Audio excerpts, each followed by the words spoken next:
है। अब इम्पोर्टेंट क्यों है, तो इस आंसर शीट को देख कर ही आप लोग को समझ में आ गया होगा।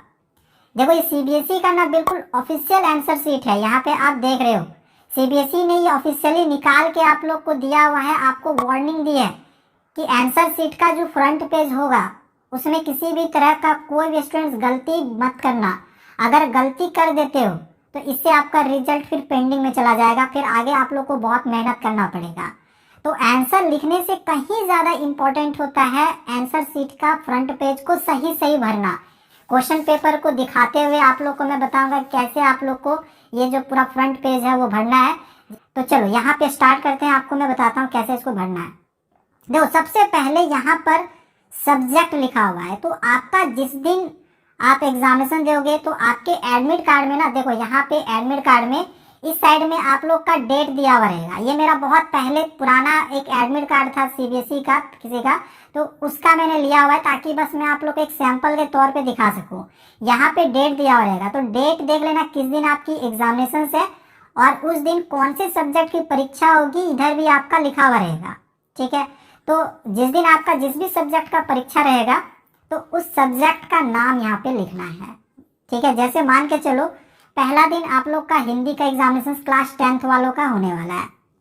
ठीक है, क्लास 10th वालों का हिंदी की परीक्षा जो है वो हिंदी से पहले आई थिंक संस्कृत की है, तो संस्कृत के बाद हिंदी है, तो लैंग्वेज पेपर के बाद आप लोग का इंग्लिश का पेपर होगा 26 तारीख को। तो मेन चलो हम स्टार्ट करते हैं इंग्लिश से ही। तो अगर आप इंग्लिश का पेपर दे रहे हो तो यहाँ पे आपको क्या लिखना है, सब्जेक्ट का नाम लिखना है। इस तरह से हम यहाँ पे सब्जेक्ट का नाम लिख देंगे।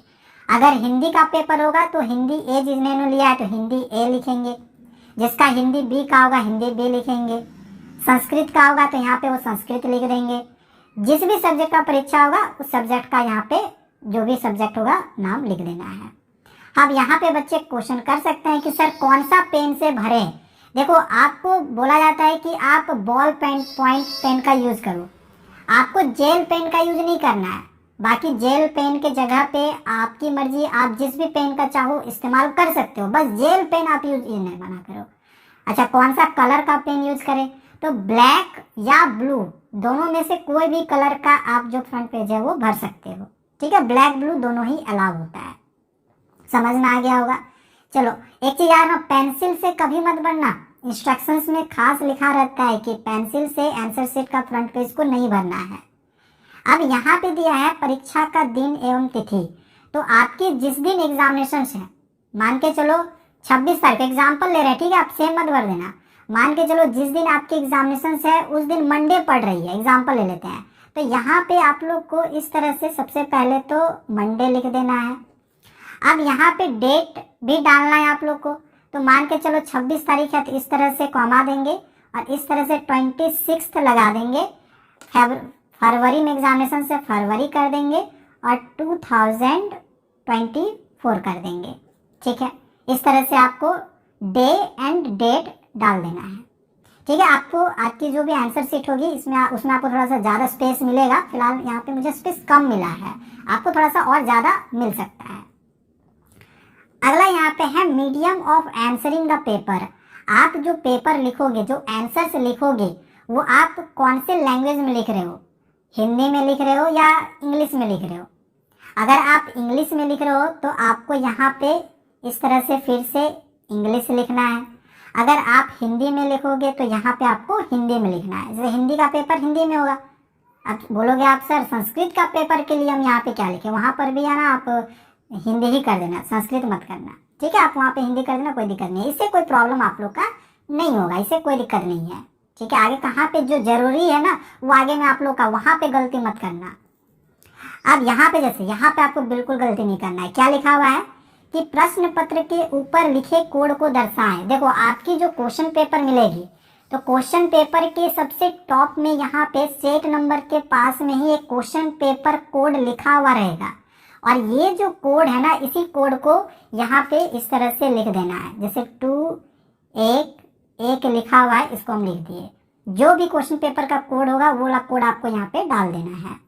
अगर आपने कोई एडिशनल आंसर लिया, मतलब कोई एडिशनल कॉपी और लिया है, जैसे आपको तो एक कॉपी मिलेगा ही, उसके अलावा अगर एक्स्ट्रा अगर आप लेते हो, जितना भी लोगे 1 पेज 2 पेज तो आपको यहाँ पे वो इंडिकेट करना है। और अगर आप कुछ भी नहीं लोगे तो यहाँ पे आप ब्लैंक भी छोड़ दोगे तो कोई दिक्कत नहीं है, या फिर जीरो डाल के छोड़ देना। ठीक है, ये काम जो है ना लास्ट में करना, इसको शुरू में मत करना, क्योंकि आपको थोड़ी पता है आप कितना पेज लोगे या नहीं लोगे। वो तो जब आप आंसर्स लिखोगे तब समझ में आएगा। ठीक है, तो ये चीज़ बाद में करना है। अब आगे है कि किसी शारीरिक अक्षमता से प्रभावित हो, तो कोई शारीरिक अक्षमता से अगर प्रभावित हो किसी तरह का तो इसको टिक करना है, अगर नहीं हो तो इसको तो करना नहीं है, ये सब आपको कुछ भरना नहीं होगा। एंड आगे है कि क्या लेखन लिपिक उपलब्ध करवाया गया है, यानी कि जो आंसर्स आप लिख रहे हो या खुद से लिख रहे हो या फिर आपके लिए कोई दूसरा राइटर है लिखने के लिए। तो आंसर्स अगर आप खुद से लिख रहे हो ना, तो आंसर्स क्या लेखन लिपिक उपलब्ध करवाया गया है, पूछ रहा है क्या करवाया गया है, तो नहीं ना करवाया गया है तो आप यहाँ पे नो लिखोगे। समझ में आ गया। अगर आपके आप आंसर नहीं लिखे कोई और आंसर्स लिख रहा होगा तो वहाँ पे आप यस लिखोगे। समझ में आ गया ना। ठीक है, लेकिन आंसर तो आप ही को लिखना है ना। चलो, वो तो हैंडीकैप्ड वालों के लिए ना, कि जो लिख नहीं पाएंगे तो उनके लिए कोई राइटर होता है तो वो यस करेंगे, आपको यहाँ पे नो ही करना है। इधर वाला कॉलम आपको समझ में आ गया होगा। चलिए इधर वाले कॉलम में अब हम आते हैं, इधर वाला आपको समझाते हैं। देखो यहाँ पे आपको अपना नाम लिखना है। देखो नाम कैसे लिखेंगे, सबसे पहले हम अपना नाम लिख देते हैं। जैसे अगर मेरा नाम है रोशन, तो ये वाला स्मॉल कभी मत लिखना। देखो इधर आप स्मॉल लिख सकते हो, कोई दिक्कत नहीं है। यहाँ पे आप स्मॉल लिखोगे कोई प्रॉब्लम नहीं है, यहाँ पे स्मॉल नहीं होना चाहिए, गलती हो जाएगा फिर। ठीक है, फिर आपका आंसर से पेंडिंग चला जाएगा आपका जो रिजल्ट है। यहाँ आपको सारा कैपिटल लिखना है। तो यहाँ पे हम इस तरह से कैपिटल लेटर लिख लिए, RAUSHAN। देखो ये फर्स्ट नेम हो गया।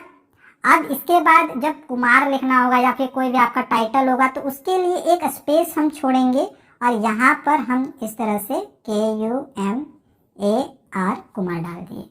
समझ में आ गया। अब यहाँ पे इसको डार्क करना है। जैसे ये आर खोजेंगे, आर कहाँ है, इस जगह पे है। अब इसको डार्क ना बड़ा सावधानी से करना है, क्योंकि बच्चे यहीं पे गलती करते हैं। कभी क्या करते हैं कि इसको बाहर कर देते हैं, कभी इधर कर देते हैं। तो ये डार्क भी आपको पेन से ही करना है, क्योंकि जब आप आंसर सेट को भर लोगे ना तो इसकी स्कैनिंग होती है। अगर आप इसको डार्क ज़्यादा नहीं करोगे, हल्का करोगे ना, तो स्कैनिंग नहीं लेगा। तो इस वजह से इसको अच्छे से डार्क करना हमारे लिए बहुत इंपॉर्टेंट है। इसी तरह से ए का भी हम इस तरह से डार्क कर लेंगे। बाकी जितने भी नेम होंगे ना उसको हम फटाफट इस तरह से डार्क कर लेते हैं। देखो एक बात का याद रखना, रोशन और या कुमार के बीच में इसमें बच्चे गलती करते हैं, यहाँ पे गलती मत करना। ठीक है, देखो यहाँ पे बहुत बार क्या होता है ना कि पूरा करते जाते हैं डार्क और कंफ्यूजन हो जाता है कि अरे यहाँ तो हम ब्लैंक छोड़े थे, बाद में ध्यान आता है। तो यहाँ पे गलती मत करना, ऐसे पूरा सावधानी से ऐसे देखते हुए करना। ठीक है, चलो इसको आगे हम फटाफट फिर कर लेते हैं इस तरह से। चलो ये डार्क होने के बाद अब यहाँ पर हमें लिखना है अपना रोल नंबर। तो आपको अपना रोल नंबर जो भी आपके एडमिट कार्ड में होगा वो लिख देना है। अब जैसे मान के चलो यहाँ पे अगर मेरा रोल नंबर जो है ये दिया हुआ है तो इसको हम यहाँ पे इस तरह से लिख देंगे। ठीक है, जो भी आपके एडमिट कार्ड में रोल नंबर होगा, जैसे यहाँ पे हम कुछ भी होगा अपना मन से यहाँ पे एक रोल नंबर जो है वो डाल देते हैं। अब आ जाते हैं सब्जेक्ट कोड। तो यहाँ पे जैसे अभी हमने बताया ना कि सब्जेक्ट कोड रहेगा, तो सब्जेक्ट के बगल में सब्जेक्ट कोड रहता है। तो अगर मान के चलो आपका इंग्लिश है तो इंग्लिश का मान के चलो यहाँ पे सब्जेक्ट कोड दिया हुआ है 101। तो यहाँ पे जो भी आपके एडमिट कार्ड में जो सब्जेक्ट कोड होगा वही वाला यहाँ पे डाल देना है। देख लेना है, एडमिट कार्ड देखकर ही इसको फिल करना। ठीक है, ऐसा नहीं कि मैंने यहाँ पे 101 भर दिया तो आप भी भरोगे, जो भी आपका सब्जेक्ट कोड होगा वही डालना है। अब आते हैं सेंटर नंबर। तो भाई देखो जो भी आपको आपकी एग्जामिनेशंस में जो भी आपको सेंटर मिलेंगे ना, तो सेंटर देखो यहाँ पे आपका सेंटर दिया हुआ रहेगा। ठीक है, जिस भी सेंटर में आपको मिलेगा, और साथ ही साथ ऊपर में यहाँ पे आपका सेंटर नंबर भी कहीं ना कहीं लिखा हुआ जरूर होगा। देखो सेंटर नंबर लिखा हुआ है 5102। तो एडमिट कार्ड से देख के आपको यहाँ पे जो सेंटर नंबर है इस तरह से फिल कर देना है। ठीक है, और यहाँ पर भी जो भी हमने यहाँ पे लिखा जो रोल नंबर, इसको भी यहाँ पे डार्क करना है इस तरह से।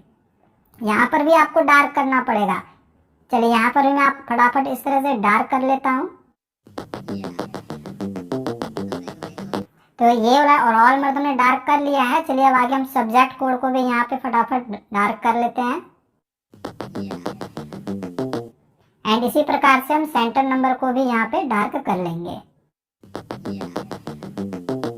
देन ये कंप्लीट हो जाने के बाद नीचे आना है। अब यहाँ पे लिखा हुआ है कि रोल नंबर आपको वर्ड्स में लिखना है।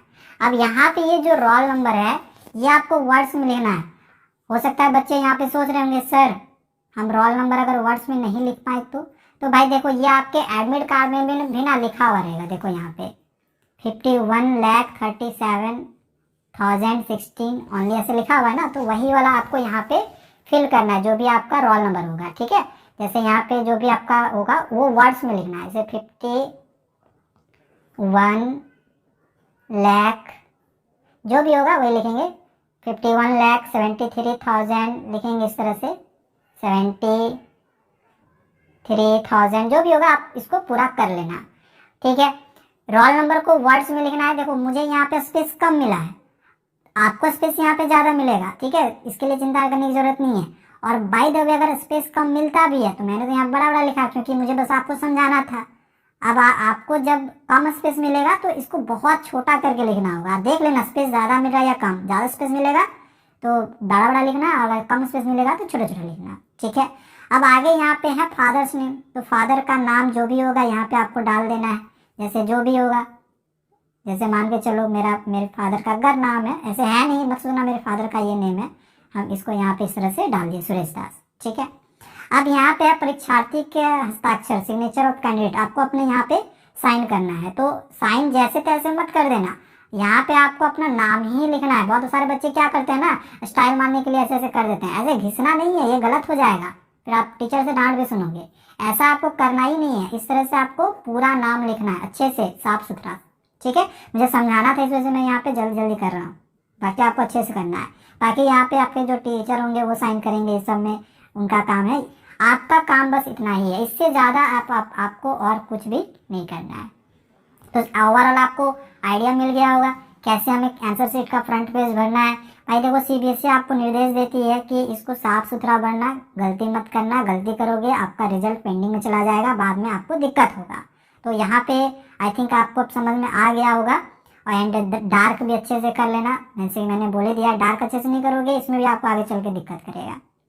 तो चलो आज के लिए इतना ही। इस वीडियो को अपने फ्रेंड्स में ज़रूर शेयर करना ताकि आपके साथ साथ आपके जो फ्रेंड्स हों वो भी आंसर शीट को भरना सीख जाएंगे और सीखने के बाद उनका एग्जामिनेशन हॉल में किसी भी तरह कोई मिस्टेक नहीं होगा। एंड जल्दी से वो इसको भर के अपने आंसर्स को भी फटाफट लिख सकते हैं।